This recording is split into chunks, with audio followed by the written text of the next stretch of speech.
Hi guys! Another day, another vlog! I miss this. It's been a long time guys since nag-vlog tayo and maraming nangyari, maraming memories ang naganap, and masaya ako kasi yung memories na yun guys, hindi man na-capture ng camera natin. That's it guys. Yes, na-capture naman siya ng ating heart. So, for today, guys, baby, magkaiba yan ng ano, wait, hawak mo first. Meron pa, may tao ba?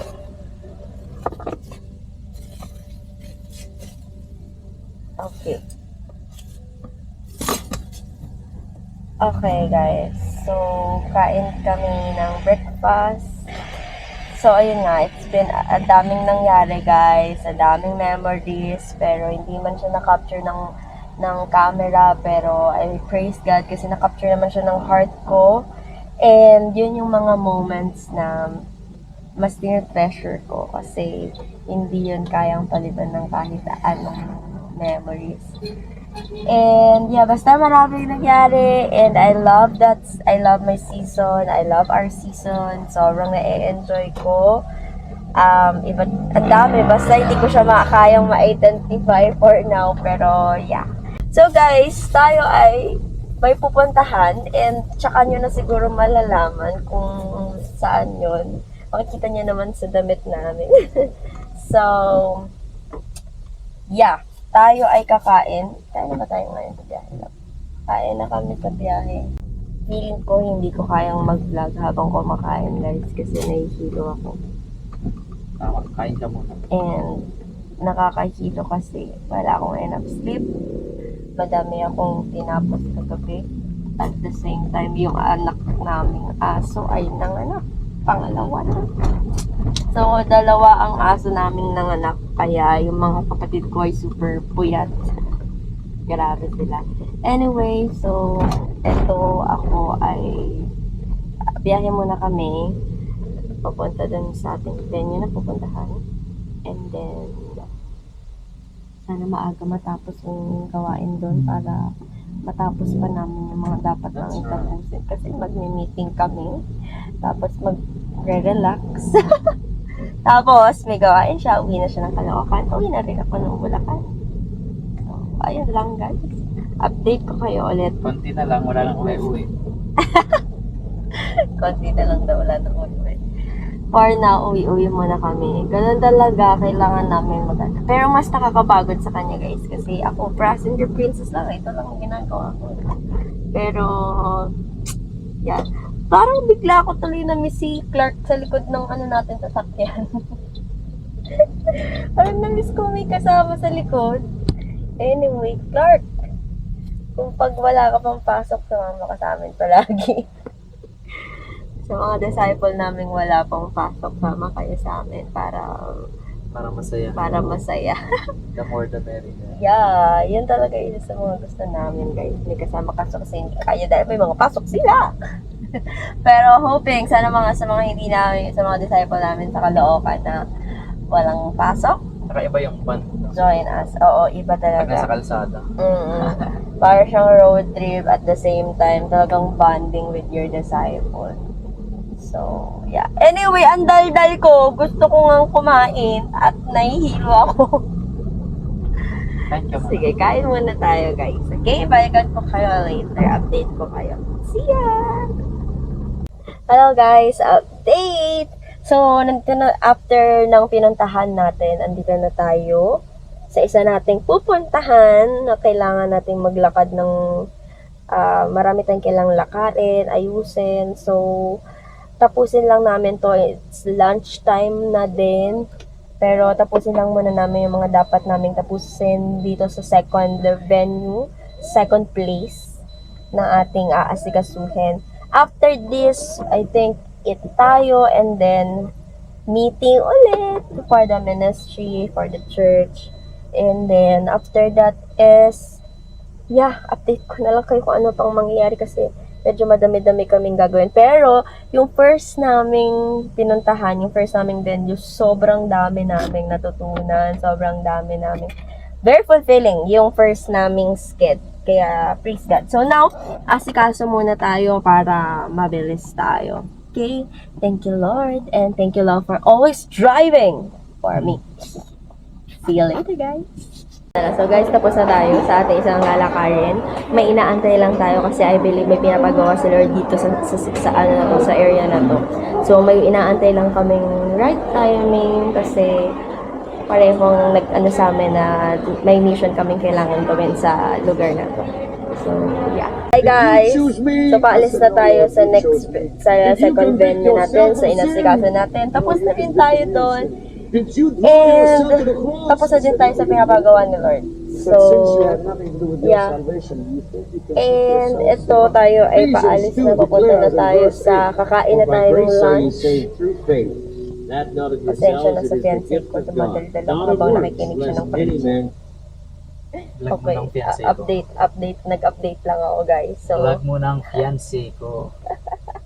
sorry. Update ko lang sila kasi kasi tuloy-tuloy, 'di ba? Baka naman yung vlog natin hindi na naman tuloy-tuloy dahil hindi ko na naman natuloy-tuloy. Anyway, so punta lang tayo sa kakainan natin. Malapit na to sa amin. Tapos baka doon natin kami mag-meeting ng very quick. Tapos pamper kami kung may time pa. Love. Okay, yun lang kailangan ko noon guys kasi nakaka-interest. Kidding aside. So, ayun lang, update ko na lang kayo later. Nagugutom na ako and kailangan ko ng maraming tubig kasi nagpapalpitate ako. No to coffee talaga, love. Please don't allow me to eat and drink pala, rather drink coffee.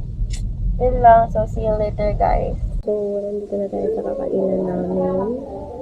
And bigla akong dinutuan ng antok, guys. And yung mata ko napipigat na. Pero we have meetings. Ang dami kami kailangan astigasuhin. So, nag-order lang si Pastor and ako na-asikaso ko sa plano. I mean, yung mga dapat namin i-discuss para hindi wala kaming mamit at the same time, ma-maximize namin yung oras. So, yun na siya. Nakapag-order na siya. Waiting na lang kami sa food namin. Thank you, love. You're welcome. So, inaantok ako. Bigla yung eyes ko inantok. Pero ayoko kasi gusto ko magpa-pamper after this. Gusto ko So, yeah, mag-meeting lang muna kami kasi kailangan namin kung natapos somehow para maka-unsad kami kasi guys, Bulacan, Caloocan kami. So, wala kaming time para makapag-meeting na. Nakakapag-meeting naman kami ng online pero mas maganda pa rin yung meeting na talagang face-to-face. At the same time, magkasama kami kasi kailangan talaga namin finish ko. So, siya na muna sa laptop, ako na muna dito sa planner para matapos namin lahat ng kailangan namin tapusin. So, after nito, tapusin lang namin habang inaantay namin yung food dumating para ma-maximize natin yung oras. Wala tayong masahin kasi guys, mamaya meron pa siyang gawain. So, kailangan niya rin makauwi ng maaga sa Caloocan kasi meron siyang mag-speak siya online. Praise God kasi online naman yung ngayon. So, hindi kami kailangan magmadali. So, yeah. Let's go. Let's start.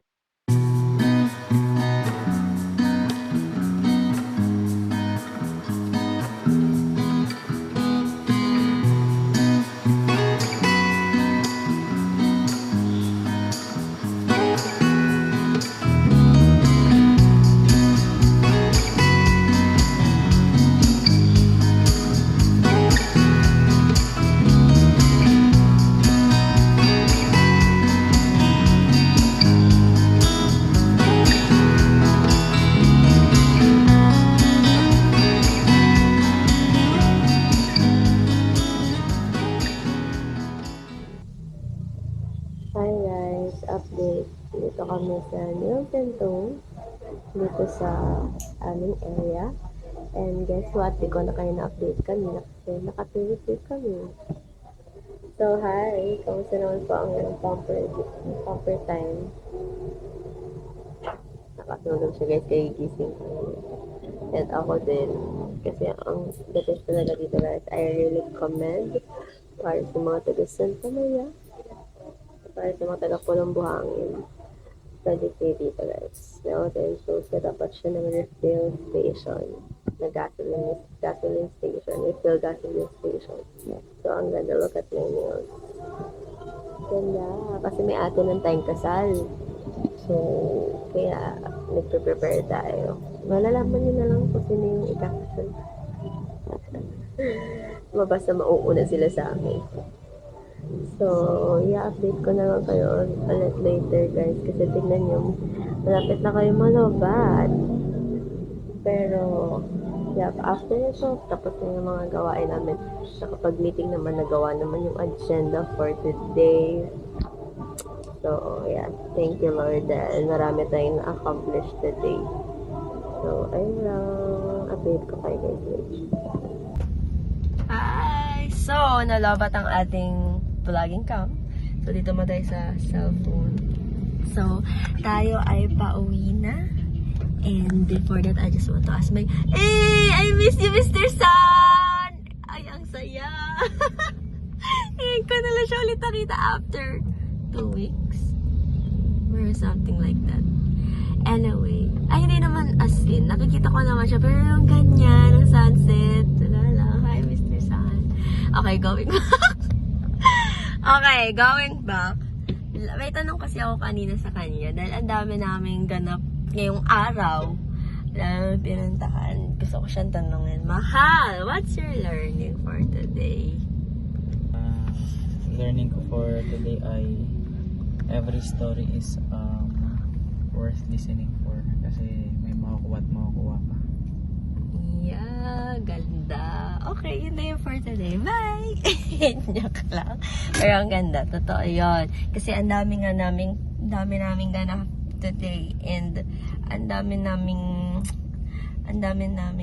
natutunan talaga sa different people, dami naming na-enkwentong tao, dami naming na-meet, dami naming narinig na stories, and yan, nakakatuwa lang kasi ang dami namin natutunan sa kanila na akala namin nung una akala lang namin nung una na ay wala naman kaming mapapala pag pumunta kami doon. Parang ganon.